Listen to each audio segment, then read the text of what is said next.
bonjour à tout le monde. Donc, je suis Nicolas Cassabois, responsable national C2E pour Synertiel, et je suis heureux de poursuivre le webinaire qu'on avait entamé au mois de décembre concernant le programme certificat d'économie d'énergie sur la 5e période.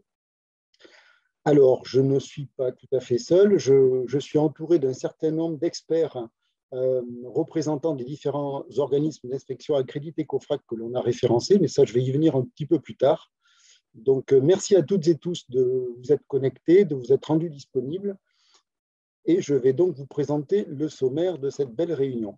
Alors, l'idée pour nous, c'était de vous présenter la grille d'inspection sur la pompe à chaleur RO hybride qui va rentrer en ligne de compte dans les prochaines semaines et de rentrer un petit peu dans les détails et de le faire avec les organismes qui vont être amenés à vous contrôler dans le cas de l'offre MaPrimeConfiance. Au niveau du sommaire, on parlera très rapidement et je ferai un rappel sur le partenariat partenaire économie d'énergie d'EDF, qui est MaPrimeConfiance avec Synertiel. Et puis, on vous présentera la grille d'inspection C2E sur la pompe à chaleur. Voilà, donc ça, c'est pour les premiers partages. Et puis, après, on aura une période d'échange. Donc, moi, je noterai l'ensemble de vos questions. Et puis, nos chers partenaires de ces organismes-là prendront le relais. Alors, sont présents avec nous et donc je vais leur demander d'ouvrir leur caméra. Pour vous dire, je ne vois pas trop, je pense que ma caméra est ouverte, mais je vais leur demander juste de vous faire un petit coucou dans un premier temps. Donc, Arnaud Deboff de la société Elite Inspection. Bonsoir. Bonsoir Arnaud, et bienvenue à toi et merci pour ta disponibilité. Alors, côté Caligas, nous avons Patrick Lartigue et Sébastien Rey. Bonjour à vous. Alors, je ne vous entends pas. Et bonjour tout le monde. OK. Juste bonjour. Pour info, bonjour. Patrick, on me voit bien là à la caméra? Oui. Ouais. Oui, OK. D'accord, parce que je n'ai pas le retour caméra, donc je ne vois pas. Ah, d'accord, oui, si, on voit les trois visages, c'est très bien. OK. Bon, ben super. Donc, bonjour à vous et merci pour votre disponibilité. Et puis, Oussama Djebi de la société Specti. Bonsoir, Oussama. Bonsoir tout le monde. Bonsoir, Nicolas. Bonsoir et bienvenue à toi pour cette présentation. Alors, 10 petites minutes, mais qui sont nécessaires à un rappel sur le partenariat économie énergie d'EDF, parce que parmi nos adhérents qui sont présents, et normalement vous êtes plus de 140, c'est une belle réussite, certains ne sont peut-être pas partenaires économie énergie d'EDF tout en étant adhérents Synertiel. Donc, le partenariat économie d'énergie d'EDF, c'est quoi? C'est d'abord un logo. Je vais commencer par ça et comme ça paraît anodin, mais ça ne l'est pas, parce que pouvoir s'afficher partenaire économie d'énergie d'EDF, d'abord, ça se mérite par un contrat que l'on signe, et puis ça donne quand même à votre entreprise une visibilité et une reconnaissance qui est quand même non négligeable. Alors évidemment, il faut respecter la charte graphique autour de ce fameux logo. Qu'est-ce que vous permet le partenariat économie d'énergie d'EDF? C'est de pouvoir proposer des primes pour vous et pour vos clients. Et puis aussi proposer des financements à taux avantageux. Je vais juste passer rapidement sur ces deux sujets, mais c'est quand même important parce que finalement, c'est une offre commerciale qu'on vous met à disposition avec une remise bas de facture et des financements. Ça s'accompagne de MaPrimeConfiance que l'on a lancé, qui est quelque chose d'important pour nous dans le cadre de la 5e période, parce que la 5e période va quand même être conditionnée par pas mal de contrôles, en fait. On hérite malheureusement de ce qu'il a pu se passer sur l'isolation des comptes. Mais ça veut dire que nous, on va vouloir donner confiance à la fois à l'obligé avec lequel on travaille, EDF, le client final pour lequel les travaux sont réalisés, et puis vous, en tant qu'installateur, il est important qu'on ait confiance en 5e période, même si on a des conditions autour des contrôles. Voilà, on voulait vous accompagner là-dedans. Donc, MaPrimeConfiance, dans tous les cas, doit vous permettre de développer votre chiffre d'affaires. Mais ça n'est pas que ça, c'est aussi vous accompagner sur la qualité. Alors, on le fait dans le cas des dossiers administratifs. On le fait déjà depuis la 4e période, et puis la 3e, et puis la 2e, donc depuis au moins 10 ans. On vous accompagne sur la qualité de ces dossiers. Mais ce que va nous demander la 5e période, c'est de vous accompagner aussi sur la qualité en termes de pause, voilà, à travers les fameux contrôles qui vont avoir lieu. Et comme je l'avais déjà exprimé au mois de décembre, l'idée, c'est que les contrôles ne soient pas vus comme une punition, mais finalement l'aboutissement de la qualité. Et puis, on va du coup, à partir du moment où on a la garantie que le dossier administratif et le dossier technique est bon, derrière, on va pouvoir sécuriser vos paiements, c'est-à-dire vous payer relativement rapidement et surtout, on ne va pas avoir à revenir voir, enfin, j'espère, une fois que l'obligé EDF va lui-même faire ses contrôles. Vous voyez, on garantit le paiement et on garantit une certaine sécurité des paiements. Ce qui ne change pas pour le moment, alors qui pourrait être amené à évoluer, mais je sais que certains de nos confrères sont en train de rétro-pédaler même, de plutôt même revenir en arrière. Ce n'est pas du tout ce qu'on fait. Là, à date, vous avez les barèmes tels que je vous les présente, qui ont l'avantage pour vous on est sur des tarifs quand même, en ce qui concerne le chauffage, plutôt appréciables. Par exemple, pour l'offre au coup de pouce, on est à 2 500, 4 000 et 5 000 euros en fonction du niveau de précarité du client final. On est donc sur des tarifs très, très intéressants qui sont maintenus jusqu'à fin mars. Pourquoi fin mars? Il pourrait y avoir une révision de la valeur en mégawattheure QMAC. Ça, c'est les pouvoirs publics qui l'ont imposé aux obligés, donc les obligés n'ont pas le choix. Et donc, EDF pourrait être amené à revoir ses tarifs, mais tout dossier que vous aurez engagé, donc devis signé, et rentré dans le portail avant le 31 mars, évidemment, sera valorisé, quelle que soit la date de réalisation des travaux, à partir du moment où tout est rentré dans le portail, au tarif que vous voyez là, et on ne reviendra pas en arrière. Je ne veux pas faire allusion à certains confrères, mais je sais qu'il y a quelques mauvaises surprises en ce moment. Nous, on tient nos engagements et ça, c'est important vis-à-vis du réseau. Voilà. C'est cumulable avec un prêt à 0%, donc celui-là, il est simple. Dans le cas de la pompe à chaleur, au niveau de l'opération coup de pouce, alors jusqu'à 60 mois et puis 1,95, des mensualités un peu plus importantes au niveau de la durée.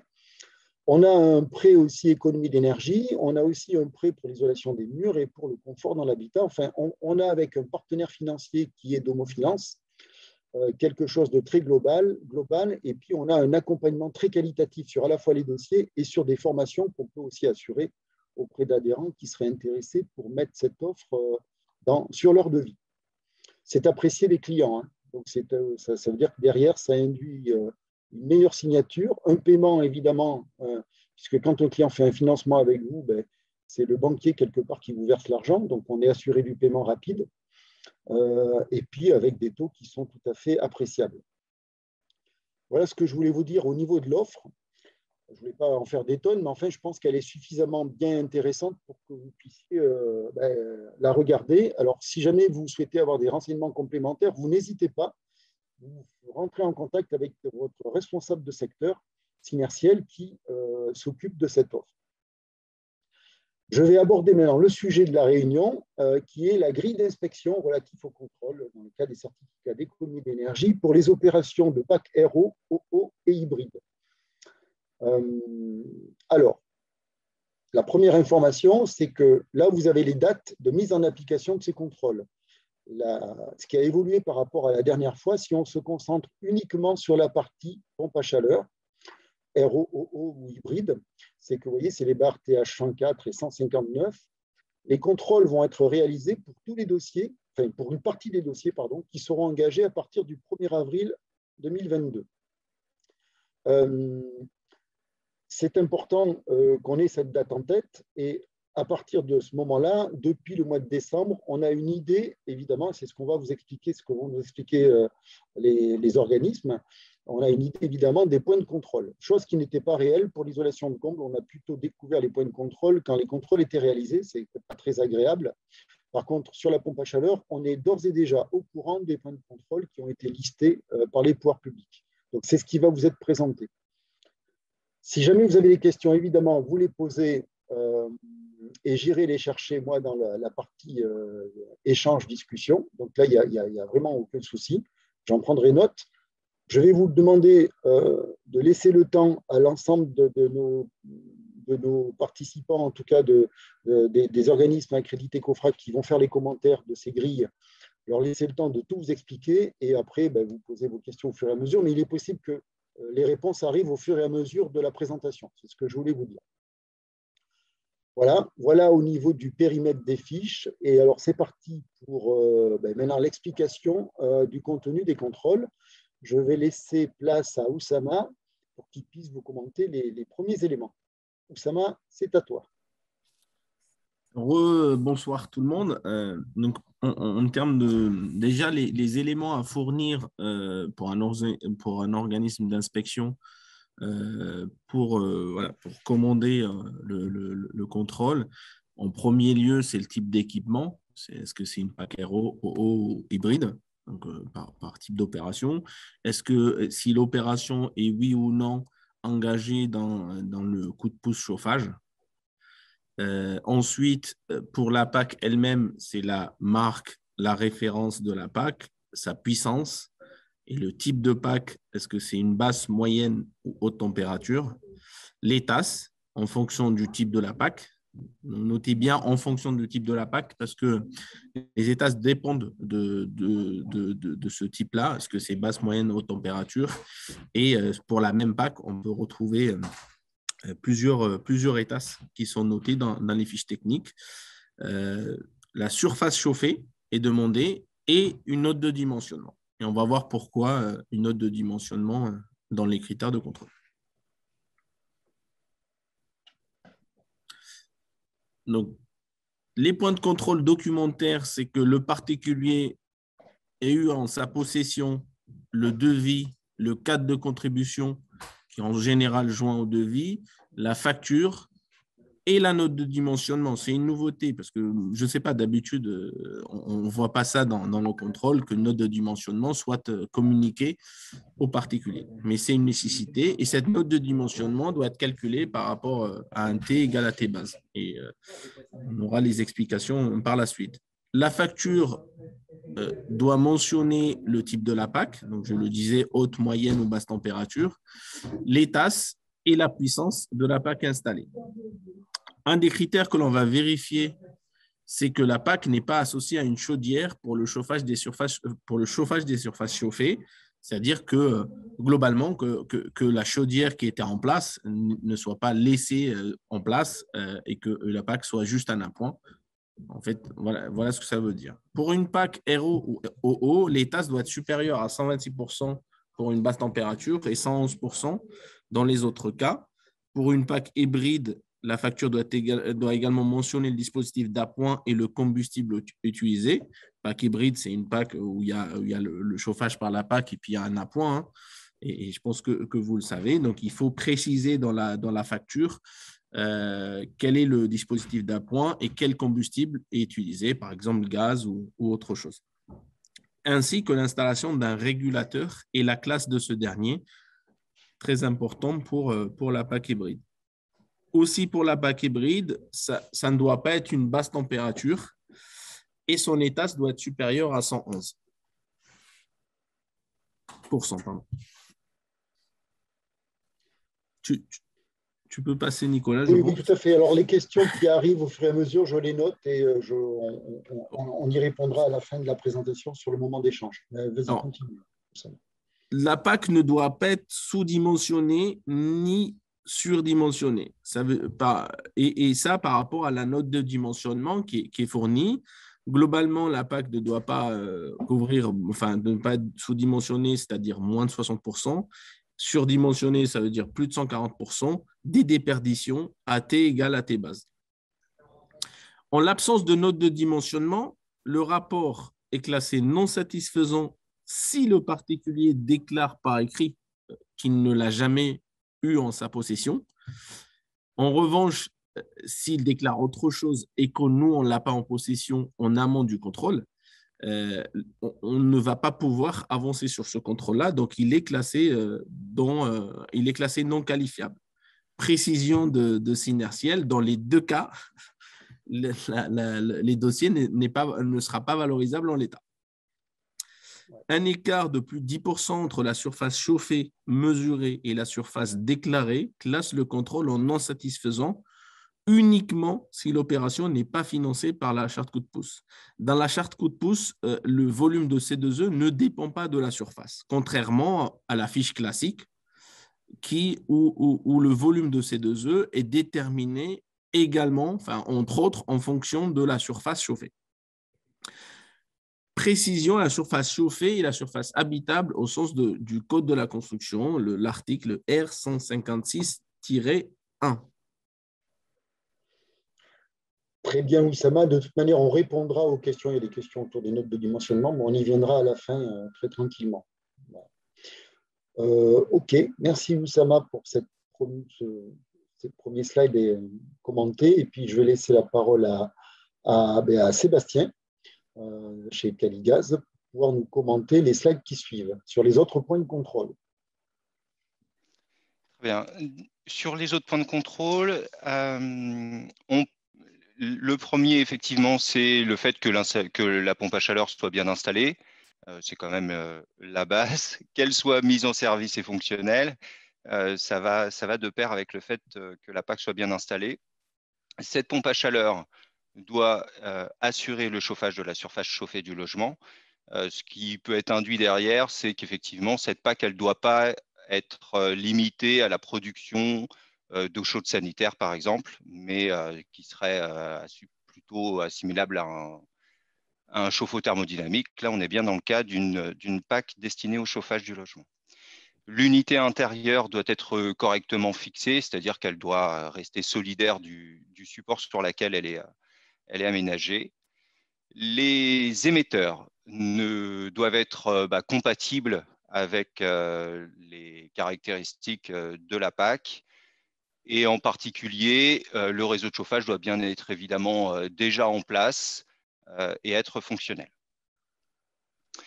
L'équipement doit correspondre également à l'équipement qui est facturé. Ça reste un critère d'éligibilité, donc qu'il n'y ait pas d'écart entre ce qui a pu être facturé, mentionné sur la facture comme a pu le présenter Oussama, donc que ce soit au regard de la marque, de la référence, de l'unité intérieure, de l'unité extérieure, qui conditionne la typologie de la PAC et de son état. Pour les fiches de BAR-TH 104, l'un des critères d'éligibilité également, c'est qu'elle ne soit pas couplée à une chaudière. Et en ce qui concerne donc la PAC 104, excusez-moi, la BAR-TH 104, donc qui cible l'installation de PAC RO et OO. Et en ce qui concerne la fiche BAR-TH 159, qui cible l'installation d'une PAC hybride, cette PAC, effectivement, ne doit pas être couplée à excusez-moi, doit être de type PAC RO, hein, de toute façon, c'est ce qu'il y a sur le marché, et doit être couplé à un appoint combustible liquide ou gazeux, mais se limite bien à ce type de combustible. Et puis également un point ciblant le raccordement des condensats des ventiloconvecteurs dans le cas d'utilisation de ces ventiloconvecteurs en mode rafraîchissement. OK, je poursuis. Enfin, allez-y. Le réseau de chauffage doit comporter des dispositifs d'équilibrage. D'accord, donc effectivement, pour atteindre la température de consigne et de confort dans chaque locaux qui peuvent être desservis par la PAC, il y a nécessité d'équilibrer le réseau et pour ce faire, être muni des dispositifs d'équilibrage. Donc, on va cibler les T de réglage sur chaque radiateur ou les dispositifs de réglage qui vont être aménagés sur les collecteurs des planchers chauffants. Bon, après, ça peut effectivement, en fonction des typologies du réseau de distribution, comme on ne va pas vous apprendre votre métier, on peut effectivement avoir un réseau de distribution hydrocablé ou à partir de nourrices, on considérera de la même manière des moyens de réglage qui pourraient être présents sur ces collecteurs qui vont distribuer après les différents radiateurs ou ventiloconvecteurs éventuels. Et puis, il y a effectivement donc, un focus qui va être fait sur la présence de calorifuges sur les réseaux chauffage et ECS. Si on parle de CS, ce sera exclusivement en lien avec une production qui serait assurée par la pompe à chaleur. On n'est pas là pour vérifier une partie existante et une distribution de CS sur un chauffe-eau thermodynamique existant, sur une autre type de production. Donc, c'est vraiment exclusivement sur les réseaux qui sont en lien avec la pompe à chaleur, objet du contrôle COFRAC, enfin de la pré-inspection dans ce qui nous concerne. Donc, sur le départ et sur le retour, en volume non chauffé, que ce soit sur les nouvelles tuyauteries objet de votre intervention ou sur les tuyauteries existantes dans les volumes non chauffés.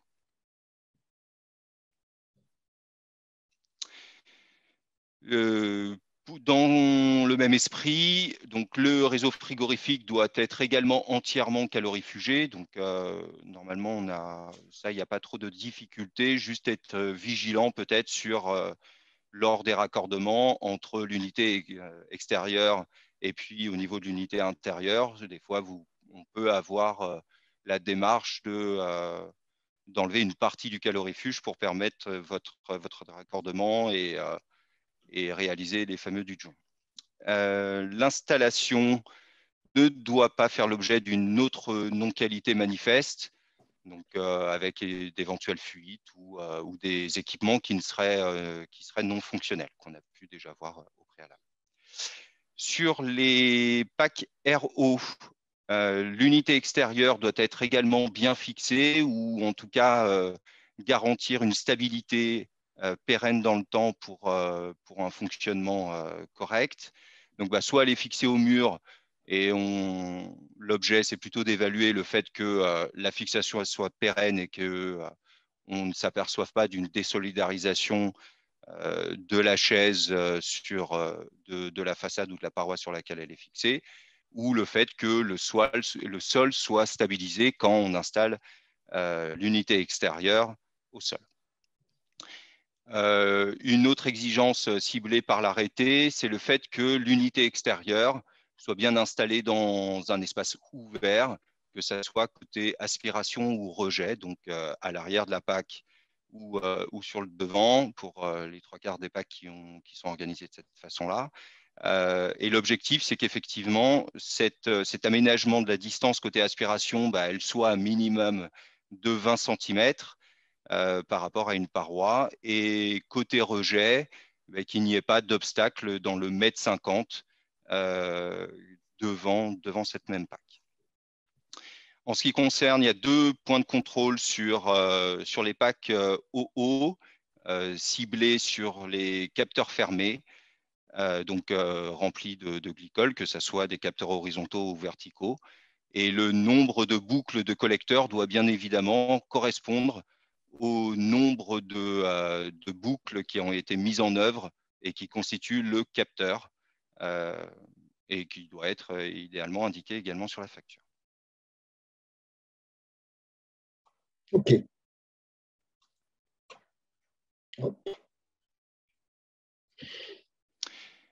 Quelques éléments complémentaires, donc c'était pour remettre dans le contexte le référentiel de l'inspection qui a été posé dans cet arrêté fin décembre, donc le 17 décembre. On est sur quelque chose donc de défini réglementairement, et en revanche, elle ne se substitue pas, elle n'a pas valeur d'attestation de conformité, ni même d'un rapport de réception de travaux. Donc, et le maître d'œuvre se doit toutefois de respecter l'ensemble des règles de l'art, même s'ils n'ont pas fait l'objet du contrôle dans ce cadre de pré-inspection ou plus tard dans le cadre des contrôles définitifs COFRAC.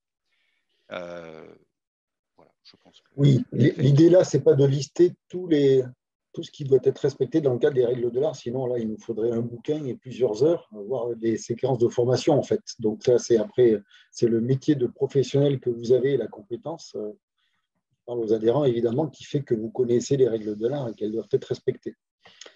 De toute manière, enfin, là, on est sur un premier niveau d'information et vous avez évidemment accès aux organismes qui sont présentés à vous là maintenant et pour lesquels vous avez déjà envoyé les coordonnées pour reprendre contact avec eux si vous voulez avoir évidemment plus de détails. Il y a pas mal de questions, donc on y viendra sur la partie échange. Moi, juste pour compléter, il vous faut savoir qu'il va y avoir donc des contrôles sur site. Et puis là, on vient de vous donner les principales règles, les principaux organes qui allaient être contrôlés. Il va aussi y avoir des informations recueillies par téléphone, c'est-à-dire les obligés.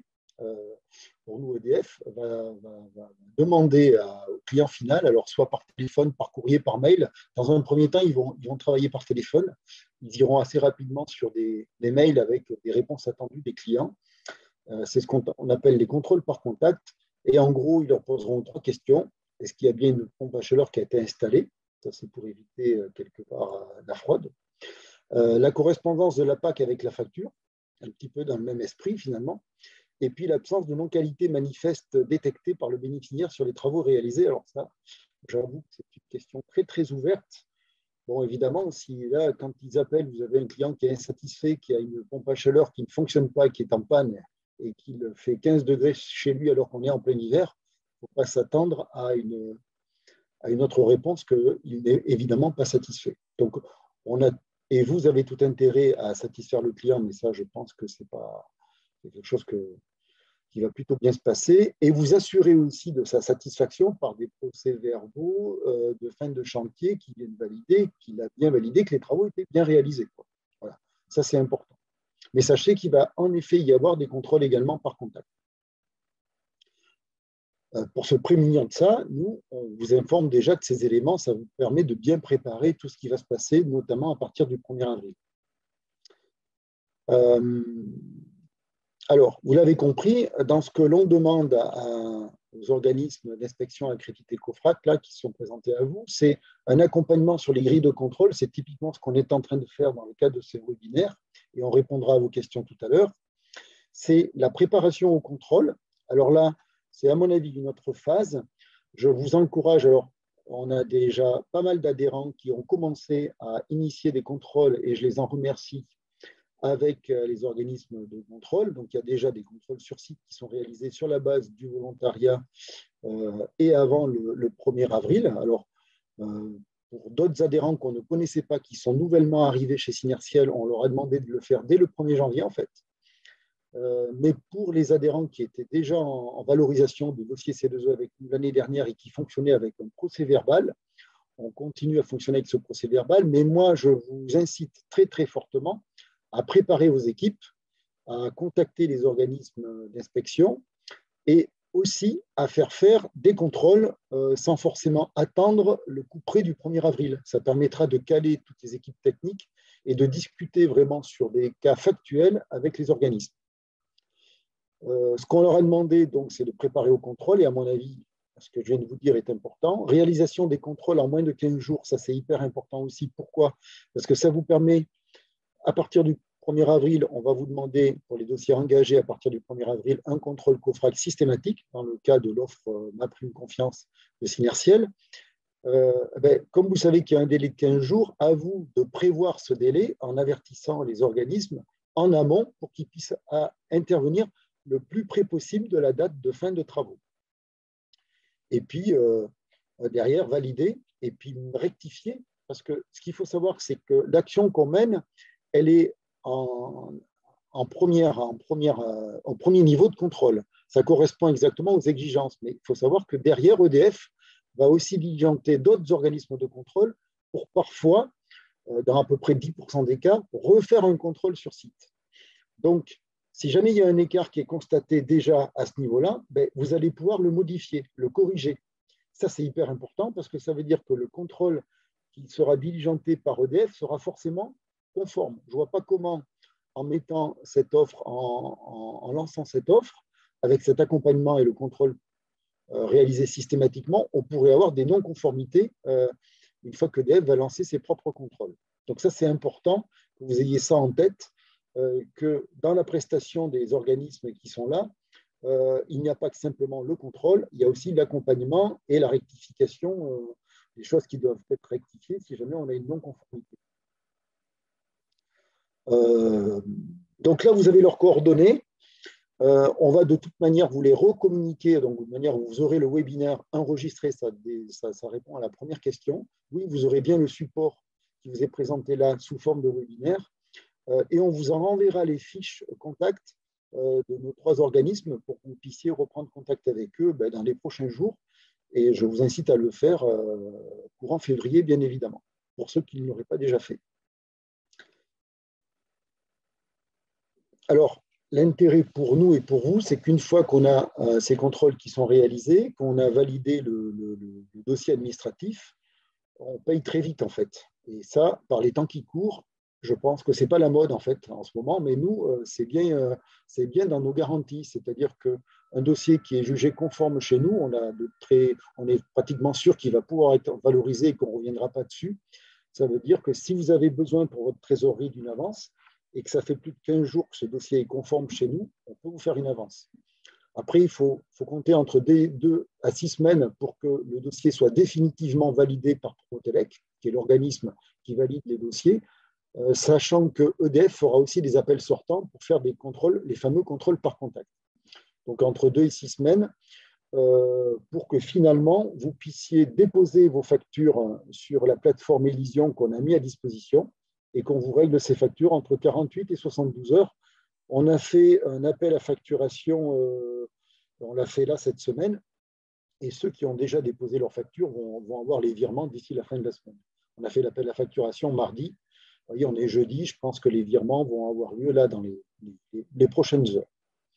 Donc, on sait être très rapide à partir du moment où on est certain de la qualité.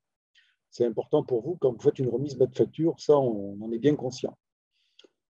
Voilà ce que je pouvais vous dire. Moi, sur la partie un petit peu commerciale et traitement des dossiers, ce que je vous propose là maintenant, c'est qu'on passe on a à peu près une demi-heure devant nous, mais on va un petit peu… moi, je vais lister les réponses. Alors, on s'est dispatché les rôles, évidemment. Moi, je pose des questions. Arnaud Debove y répond, donc côté élite inspection, qui est un des organismes, ou alors répartit les réponses un petit peu, ou sollicite ses confrères si jamais ils souhaitent être appuyés sur telle ou telle question. Donc, ce que je vais demander, si Arnaud, vous pouvez réactiver votre caméra. C'est fait. Ok, super. Alors, donc là, les premières questions de la part de Jean-Claude. Alors, la première, c'est pouvez-vous montrer un exemple de note de dimensionnement que vous attendez? Non. Là, simplement, nous, on ne peut pas vous le montrer là parce qu'on n'en a pas un, mais après, je laisse Arnaud peut-être répondre sur la possibilité d'en communiquer si jamais on a des adhérents intéressés par une note de dimensionnement type, je ne sais pas. Non, mais je pense que pour chacun, vous êtes qualifié RGE en pompe à chaleur, donc j'imagine que vous avez fait la formation de 5 jours et qu'on vous a donné l'ensemble des éléments qui vous permettent de faire des calculs de déperdition. Donc, si vous avez besoin de savoir faire une note de dimensionnement, c'est qu'il faut retourner à la formation Calipac. Dans tous les cas, je pense que les notes de dimensionnement, en effet, en général, elles sont aussi distribuées. J'imagine que les fabricants de pompes à chaleur en ont. Je pense qu'il y a des logiciels qui permettent de faire une note de dimensionnement. J'imagine. Je sais pas ce que vous. Oui, et puis de toute façon, ça fait partie intégrante de la formation de 5 jours chez Calipac. Quand on sort de la formation Calipac, on sait faire une note de dimensionnement, on sait faire des calculs de déperdition pièce par pièce, on sait éventuellement y ajouter les apports solaires ou autres apports. Donc, normalement, si vous posez la question, il faudrait que vous renseigniez auprès de votre référent technique RGE qui doit savoir le faire. OK. La note de dimensionnement, alors on a des questions autour des lignes de note de dimensionnement. Est-ce qu'elle doit apparaître dans les devis? Alors ça, c'était pour être certain que le client puisse la présenter quand il sera audité, ou est-ce que la note de dimensionnement, c'est égal à un audit? C'est pas une obligation. L'obligation, c'est que nous, on vérifie que ça a bien été mis à disposition du bénéficiaire, ce qui signifie que si l'artisan, l'entreprise souhaite valoriser le calcul de sa note de dimensionnement dans son devis, c'est sa pratique commerciale. Néanmoins, ce n'est aucunement une obligation. Nous, on doit avoir en main le document.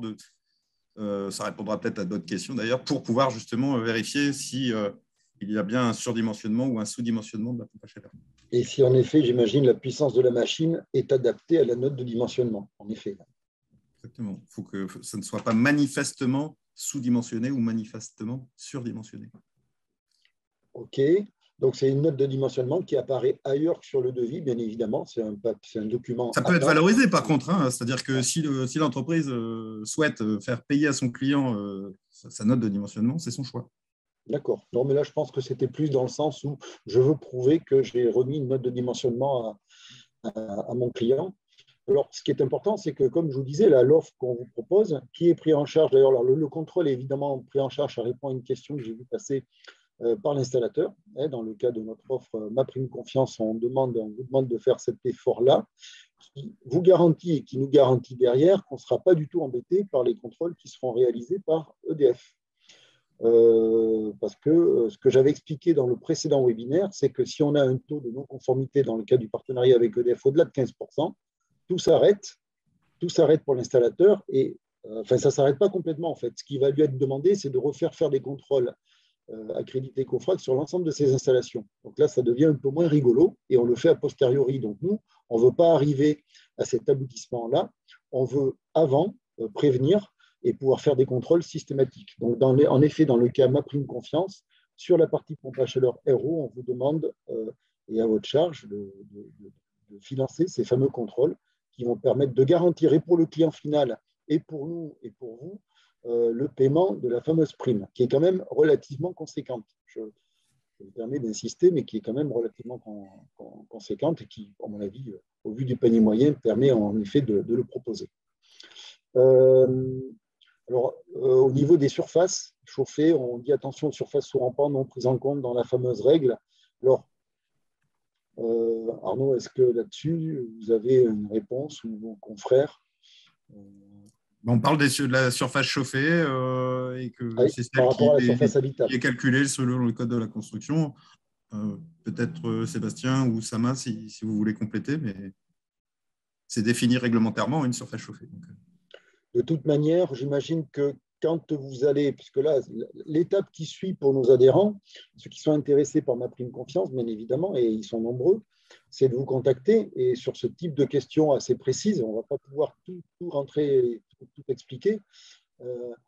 Évidemment, c'est dans les échanges qu'ils vont avoir avec vous, vous pourrez dire, bon, mais qu'est-ce qu'on compte et qu'est-ce qu'on ne compte pas. Mais bon, une surface habitable, en effet, elle est délimitée par un certain nombre de règles. Je vois qu'on n'a plus la présentation, mais c'est assez normal puisqu'on est sur la phase d'échange. Sur la chaudière bois, est-elle autorisée? Alors là, je ne comprends pas tout à fait la question, puisque là, on parle de biomasse. J'imagine que si on parle de chaudière bois, on parle de biomasse.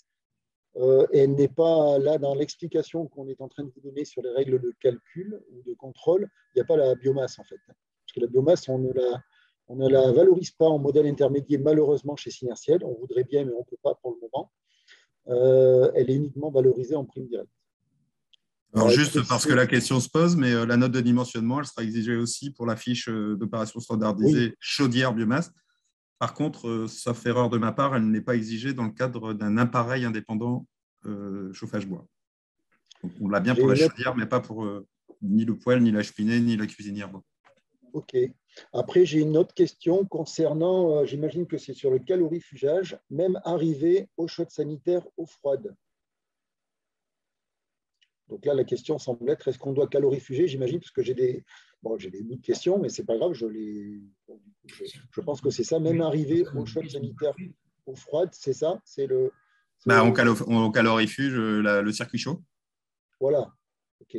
L'autre exemple, puisqu'on est là-dedans, j'ai un chauffe-eau électrique qui est positionné dans le garage. Dois-je le calorifuger alors que j'ai ça, c'est la règle de l'art. Mais en fait,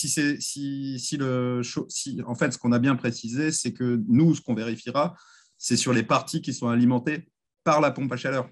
Donc, si c'est un chauffe-eau indépendant qui est sur un circuit d'eau indépendant, nous, on ne vérifiera pas. Après, le technicien peut. Là, je vous réponds en tant que réglementaire, mais en tant que technicien, évidemment, un chauffe-eau dans un garage, pas calorifugé, c'est dommage. Ouais. Alors, j'imagine que là, il y a des questions autour du lieu, de la partie chauffée. On m'écrit si c'est un lieu de passage chauffé par la tuyauterie sans radiateur. Ça fait partie de la surface chauffée. C'est une pièce de vie, c'est une pièce de nuit, c'est une surface qui donne sur les… Après, la notion de surface chauffée s'oppose à la notion de locaux non chauffés. De toute manière, là, on avait… Alors, je vais me faire un petit peu… J'avais eu ce genre de questions, mais la tuyauterie qui est déperditive n'est pas là pour chauffer un garage, quoi, par exemple. C'est justement le contraire qu'on va essayer de faire. C'est parce que ça passe par le garage qu'on le calorifuge. Voilà, tout à fait. Donc, si on est sur une partie chauffée par un radiateur, elle n'est pas à calorifuger. Si on est sur une partie non chauffée, on peut donc dire sans radiateur, on doit la calorifuger. C'est ça? C'est exactement ça. Le calorifugage des parties préexistantes doit-elle être réalisée? Alors, c'est quoi les parties préexistantes? C'est les circuits existants, mais alors, ça a été précisé dans la présentation. Oui. C'est si on utilise ces canalisations existantes pour l'exploitation du chauffage ou de l'eau chaude sanitaire, utilisant la PAC, oui. D'accord. Si c'est un circuit d'eau chaude, mais qui n'est pas relié sur le circuit hydraulique de la PAC, non.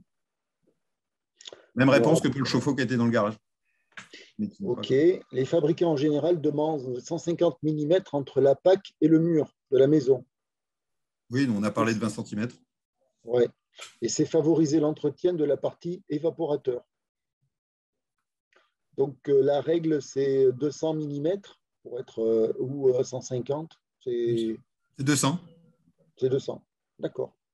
OK. Donc, les fabricants se trompent. C'est ça? Non, les fabricants parlent d'un minimum, hein, je pense. D'accord. OK. OK. Donc, pensez bien à plutôt la positionner à 200, à 20 cm.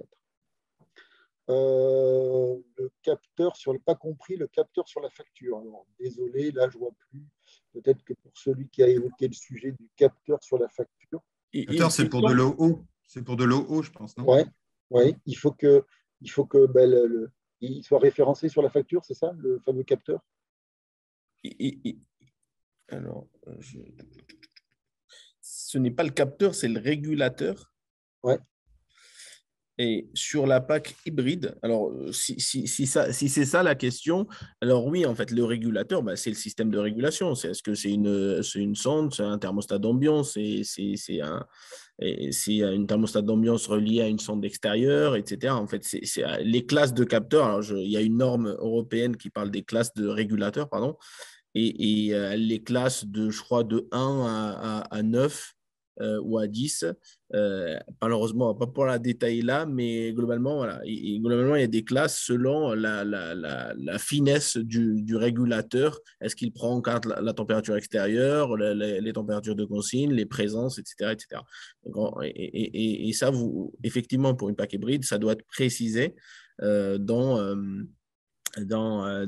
la facture, mais c'est quelque chose, quand vous achetez le matériel, vous avez l'information de quel régulateur vous allez avoir et quelle est la classe de ce régulateur, et il faudra juste la préciser dans la facture et pas oublier de la préciser, parce que c'est une exigence réglementaire. Alors après, celle-ci, je vais pouvoir y répondre. Si le client refuse les contrôles, il ne touchera pas sa prime. En fait, c'est aussi clairement expliqué que ça dans les règles d'éligibilité des dossiers C2E sur la 5e période. Quand je dis pas de bras, pas de chocolat dans ce cas-là, il ne veut pas de contrôle, dans ce cas-là, il faut qu'il accepte de ne pas toucher la prime. Nicolas, si vous permettez, opérationnellement parlant, nous s'il nous dit qu'il a le Covid, on va lui dire qu'on se rappelle dans 10 jours ou qu'on programme un rendez-vous dans 10 jours ou quelque chose comme ça. Donc, on ne va pas juste lui dire c'est bon, il n'y aura plus de contrôle, etc. Donc, opérationnellement parlant, je parle sous couvert. Voilà, Arnaud, je te relaisse la parole si tu veux. Non, vas-y, c'est ma question. Donc, sur les complexités de rendez-vous, en général, si on a besoin de votre appui pour rassurer, si demain il nous dit en fait vous m'appelez mais c'est une arnaque ou quelque chose comme ça, on va se réappuyer sur vous pour que vous puissiez lui dire que c'est bon, que ça soit Elite, Caligaz ou Specti, oui c'est envoyé par nous et il n'y a pas de souci, et à ce moment-là on reprend contact avec lui, on reprend rendez-vous. L'idée c'est qu'on ne va pas nous abandonner du premier refus ou à cause d'un cas Covid, etc. Et parfois il nous faudra un peu d'aide pour le faire. Et ça, c'est notre métier, il ne faut pas s'inquiéter. Ouais. C'est vraiment notre cœur de métier. On va aussi vous mettre à disposition un document, un flyer, je dis ça aux adhérents, probablement courant mars, qui vous permettra aussi de relayer cette information. Et dans le cas de la mention qui apparaît en bas de la mention du devis, ce qu'on vous demande de mettre, il est clairement indiqué que le client est au courant qu'il doit accepter les contrôles. C'est hyper important. Est-ce qu'ils seront systématiques qui financera les contrôles? Dans le cas de l'offre Ma Prime Confiance, oui, ils sont systématiques sur la PAC Euro. Et j'insiste, on ne va pas jouer à la loterie comme vos collègues ont pu le faire sur l'isolation de comble. Je vous rappelle que l'isolation de comble, avec 5-6 points de contrôle, là, il y en a juste 17 ou 18, plus les règles de l'art. Je pense qu'il vaudrait mieux s'y préparer. Sinon, on va connaître ce qu'on a connu sur l'isolation de comble. Là, je pense que... et en effet, on demande aux adhérents de financer ces contrôles. Un calcul de déperdition n'est pas un bilan thermique. Oui, je pense que là, la note de dimensionnement... Si vous permettez, Nicolas, l'association Profil, c'est un peu l'État. En fait, ils ont mis en place il y a un site internet qui s'appelle PAC Réno, qui est adossé à une application, que ce soit Android ou iPhone. Ça s'appelle pacreno.fr. C'est gratuit et ça fait des notes de dimensionnement. Ça donne autant de détails que ce que vous renseignez comme données d'entrée. Ça peut être un bon exemple pour ceux qui veulent avoir un exemple tout frais. Après, sinon, ce que disait Arnaud, effectivement, ça fait partie intégrante de la formation pour Calipac. Après, un petit commentaire, parce que je ne sais pas combien il y a d'inscrits, mais j'imagine que certains m'ont reconnu comme ancien délégué de Calibat. Rappelez-vous que vous avez des audits RGE, que vous soyez chez Calibat, Calitener ou Califelec, et que c'est un écart majeur de ne pas fournir la note de dimensionnement. Donc, pour le maintien de vos qualifications qui vous permettent de rester sur ce marché, de toute façon, la note de dimensionnement, vous voyez bien qu'il y a une sorte de quadrillage de l'État au travers des audits RGE, au travers des inspections C2E, etc., qui fait qu'il faut faire la note de dimensionnement. Il y a des questions autour de la surface habitable, à plus ou moins 10%, mais je pense alors, on ne va pas pouvoir répondre à tout. Et là, ce que je vous encourage à faire sur des questions aussi précises que ça, il y a aussi mitigeurs de sécurité en dû obligatoire. Enfin, il y a des choses qui sont très, très précises. Je les entends et je les comprends. Et je pense que c'est pour ça qu'on a demandé et qu'on a référencé les organismes. C'est aussi pour qu'ils vous accompagnent. Et donc, il ne faut pas hésiter à se rapprocher d'eux. Vous avez leurs coordonnées, de prendre un premier contact et d'échanger. C'est hyper important. Et la chance que l'on a, je le redis par rapport à l'isolation des combles, c'est qu'on a les règles de contrôle avant, qu'elles sont, vous avez bien vu, même interprétables de toute manière, et que le mieux, c'est quand même de discuter avec les organismes qui vont vous contrôler en amont. Ce sera quand même plus sympa pour la suite. Juste un petit commentaire sur les autres points qui pourraient vous sembler un petit peu étranges qu'ils ne soient pas vérifiés par les organismes d'inspection. Avant que l'arrêté du 17 décembre ne soit publié, il y a eu des projets de référentiel de contrôle qui ont été mis en ligne et à consultation publique pendant 2 mois à peu près. Et de mémoire, sur les contrôles pompe à chaleur, il y avait une quarantaine de points de contrôle qui étaient prévus. Le texte officiel, il en sort 18. Ça veut dire qu'il y a une vingtaine de points de contrôle qui sont passés à la trappe. Ça signifie qu'il y a eu des discussions au plus haut niveau, certainement entre les représentants des fabricants, des installateurs, les CAPEB, les FFB, etc., pour qu'il y ait un point final, une sorte de point d'équilibre à 17 ou 18 points. Donc, pour ceux qui trouvent qu'il y en a trop, c'est parce qu'ils n'ont pas suffisamment défendu la position qu'il y en avait trop. Et pour ceux qui trouvent qu'il n'y en a pas assez, c'est qu'ils n'ont pas assez défendu les points qui leur semblent manquer. Et c'est que des aspects politiques, de calage du nombre de points et de qu'est-ce qui paraît essentiel ou pas. Mais si vous regardiez le projet qui doit être encore en consultation et ce qui est sorti finalement, il y a la moitié des points. Ok, on a des questions autour du coût du contrôle. Les tarifs qu'on affiche à date, c'est 250 € le contrôle. Et puis, pour les questions de prise en charge, j'incite les adhérents à voir avec nous. Sur les qualifications des contrôleurs, leur expérience et ancienneté, vous pouvez répondre là, pour le coup. L'arrêté du 28 septembre 2021 qui impose aux organismes d'inspection accrédités par le COFRAC d'avoir des inspecteurs qui ont un niveau de compétence reconnu par rapport aux différentes fiches d'opération standardisées qu'ils sont censés inspecter. Donc, on a une exigence qui est liée au COFRAC d'avoir des inspecteurs qui ont des compétences et qui a été consacrée au travers de la réglementation par l'arrêté du 28 septembre qui est vraiment défini très spécifiquement cet aspect-là. Mais il est évident que sur ce genre de prestations et sur ce genre d'installation, on ne peut pas envoyer un boulanger ou un bijoutier venir vous contrôler du travail réalisé par des vrais professionnels. Des questions autour de la prise de rendez-vous pour le contrôle. Là, il vous faut de toute manière, là, sur les modalités de comment vous organisez le contrôle avec l'organisme d'inspection, c'est tout à fait... appelez les organismes, renseignez-vous et ils vous diront quelles sont les modalités de prise de rendez-vous. Il ne peut pas y avoir de désaccord entre une étude de dimensionnement, enfin, l'organisme de contrôle, y a-t-il un recours? C'est bien l'installateur qui fait la note de dimensionnement et l'organisme qui contrôle qu'elle est bien existante en fait. Le contenu, évidemment, si je ne sais pas, si dans la note de dimensionnement il est indiqué 150 mètres carrés alors que la maison en fait 200, je pense qu'il pourrait y avoir 2-3 questions qui se posent, mais vous regardez qu'il y ait bien une note de dimensionnement avec une puissance, j'imagine, calculée et qu'elle correspond à la puissance de la chaleur. C'est ça? Globalement, oui. Et avec une plage de sous-dimensionnement ou surdimensionnement qui va de 60 à 140%. Après, pour compléter également, Nicolas, si jamais, parce qu'on voit que c'est une vraie préoccupation au niveau des professionnels, on pourra donc, après le webinaire, les accompagner, leur montrer des exemples de notes de dimensionnement. Ouais. Et être un peu plus précis sur les attendus, parce qu'il y a pas mal de questions sur quelles sont les méthodes de calcul, quels sont les paramètres à prendre en compte, etc. Et donc, ça fera partie de ce qu'on pourra aborder. Je suis assez convaincu par le fait que on a des adhérents qui posent ces questions-là, même s'ils font des superbes notes de dimensionnement, en fait. Mais bon, c'est normal, hein, avant on contrôle, c'est normal qu'on s'inquiète de comment je vais être contrôlé et qu'on pose des questions comme ça. Il y a des questions autour de la chaudière biomasse qui est déjà en place. Pouvons-nous la laisser ou doit-on absolument la démonter? Donc là, si on a une chaudière biomasse, c'est qu'on la remplace par une pompe à chaleur RO. Pouvons-nous la laisser? Non, enfin, je ne sais pas, vous pouvez répondre, mais normalement, la pompe à chaleur la biomasse doit dégager, quoi. Mais elle ne doit plus être là, quoi. Là, je vous parle de l'opération coup de pouce. Exactement. C'est parce que c'est le coup de pouce, c'est que la PAC doit assurer l'intégralité du chauffage de la surface chauffée. Donc, s'il y a une autre chaudière, fût-elle en bois ou au fioul ou autre chose, on a le droit de faire le boulot, mais il ne peut pas être servi par le coup de pouce. Bon, il y a des questions autour, en effet, des canalisations non chauffées, sur des surfaces non chauffées.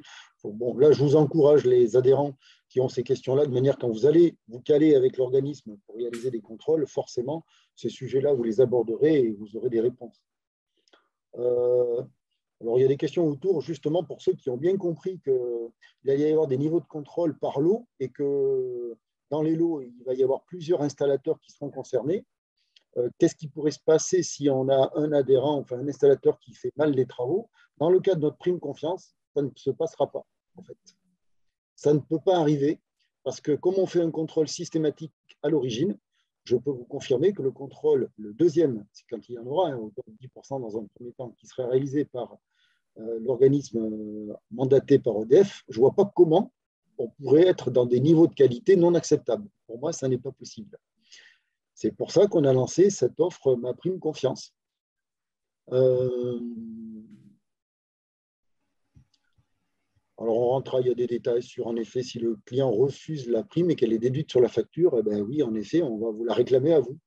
C'est vrai. C'est vrai. Ça, c'est comme ça. Hein, on peut avoir quelques dossiers refusés ou des dossiers, on l'a connu dans l'isolation de comble, où on avait une non-conformité, par exemple, un écart au feu, donc c'est un peu grave. Hein. Mais le client ne souhaitait pas qu'on vienne intervenir pour lui faire son écart au feu ou le traiter. Mais dans ce cas-là, le dossier n'est pas présentable et pas valorisable auprès du PNC2E. Donc, il faut espérer que vous ayez, et à vous de bien vous caler quand même avec vos clients qui bénéficient d'un certain nombre de primes qui leur permettent quand même de financer leurs travaux aisément, on va dire. Il faut qu'ils en acceptent le contrôle. Ça me semble assez évident. Voilà, bon, faut-il être présent le jour du contrôle? Je pense que je vais finir par cette question. Là, c'est en fonction des uns et des autres. Est-ce que vous conditionnez la présence du chef d'entreprise ou d'un représentant? Non. OK. De votre côté, Patrick et Oussama? Non, ce n'est pas une condition. Pardon, Patrick. Ce n'est pas une condition, mais c'est une possibilité. Il n'y a rien qui l'interdit, mais ce n'est pas une obligation. Pardon. Non. Ensuite, s'agissant là de pré-inspection, c'est vraiment à la liberté de l'entreprise. Hein. C'est vrai que l'intérêt, notamment sur le premier, nous, on invite les entreprises à être présentes parce que ça leur permet de bénéficier de l'échange avec le contrôleur et de pouvoir finaliser les questions. Mais il n'y a pas d'obligation. On peut prendre rendez-vous avec l'entreprise ou avec le bénéficiaire, et qu'il soit là ou pas, c'est libre. OK. Après, j'ai une dernière question. Que fait-on avec le procès-verbal synertiel actuel? Alors, il est très complet.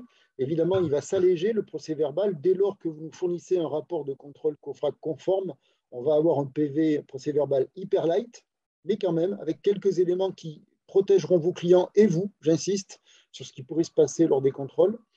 Donc, il va être léger. Vous n'aurez plus à faire de photos, par exemple, à partir du moment où on aura un organisme d'inspection accrédité COFRAC qui sera venu valider votre installation. On sera sur un procès-verbal très simple, sur 1 à 4, facile à signer, facile à scanner et à nous envoyer. Écoutez, on n'a peut-être pas répondu à tout, mais j'en vois pas mal de questions sur lesquelles on a pu traiter. Et puis, bon, on arrive à l'heure s'écoule. Donc, moi, ce que je peux vous dire, avant de vous dire au revoir et bonne soirée surtout, c'est je vous engage les adhérents à contacter les organismes accrédités COFRAC. Ils sont là pour vous renseigner dans un premier temps et vous accompagner sur la qualité. Donc, évidemment, c'est normal que vous ayez des questions un petit peu précises. On ne peut pas toutes les aborder, mais vous aurez les réponses. Et c'est là l'intérêt, c'est que dans notre offre, on met en phase et on réaccorde un petit peu tout le monde en faisant en sorte que le contrôleur et le contrôlé travaillent main dans la main. C'est bien ce qu'on veut faire dans le cas de l'offre Ma Prime Confiance. Voilà, donc moi j'en ai fini avec la présentation. Je vais vous souhaiter à toutes et tous une bonne soirée. Merci pour votre disponibilité, vraiment. J'espère qu'on a été très complet. Prochain webinaire concernant les C2E, ce sera un superbe webinaire également sur l'offre globale. Donc il y a des très très bonnes nouvelles qui arrivent.